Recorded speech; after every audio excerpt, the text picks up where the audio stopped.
शिल्पा जी, चौबे जी ने जो कहा वो तो कहा, उन्होंने खेद भी व्यक्त कर दिया, सफाई भी दो तीन तीन बार दी, उन पर अब कार्रवाई की बातें आ रही हैं आज की बैठक के बाद।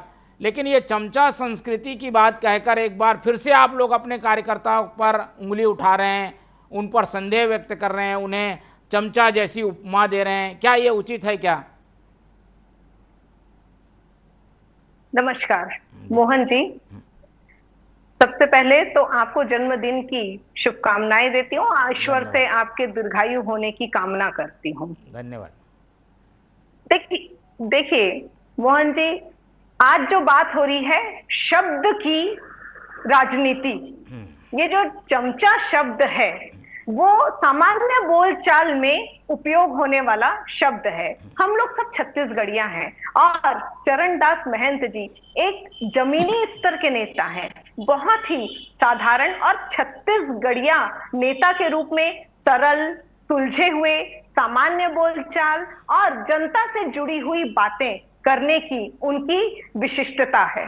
तो ऐसे में इतने सुलझे हुए नेता जब इस प्रकार की बोलचाल की भाषा का उपयोग कर रहे हैं तो ये मुझे नहीं लगता कि ये अपमानजनक मानना चाहिए। चलिए फिर भी इस पर एक और बात मैं बता देती हूँ मोहन जी, कि चमचा शब्द का उपयोग उन्होंने उस संदर्भ में किया है कि जो लोग कांग्रेस की या किसी भी राजनीतिक दल के विचारधारा से संबंध नहीं रखते हैं, वो केवल चाटुकारिता करते हैं, वो केवल सत्ता के लिए कार्य करते हैं, वो केवल पद प्रतिष्ठा के लिए कार्य करते हैं, वो केवल कमीशन के लिए कार्य करते हैं। कुछ ऐसे लोग होते हैं राजनीतिक दलों के आसपास जो चाटुकारिता करते हैं। उन चाटुकारिता करने वालों के लिए ये शब्द बिल्कुल उपयुक्त है। वो किसी विचारधारा से संबंध, वो कांग्रेस की विचारधारा पर चलने वाले लोग नहीं होते, वो किसी व्यक्ति विशेष के लिए कार्य करने वाले लोग होते हैं, वो पार्टी के लिए कार्य करने वाले लोग नहीं होते।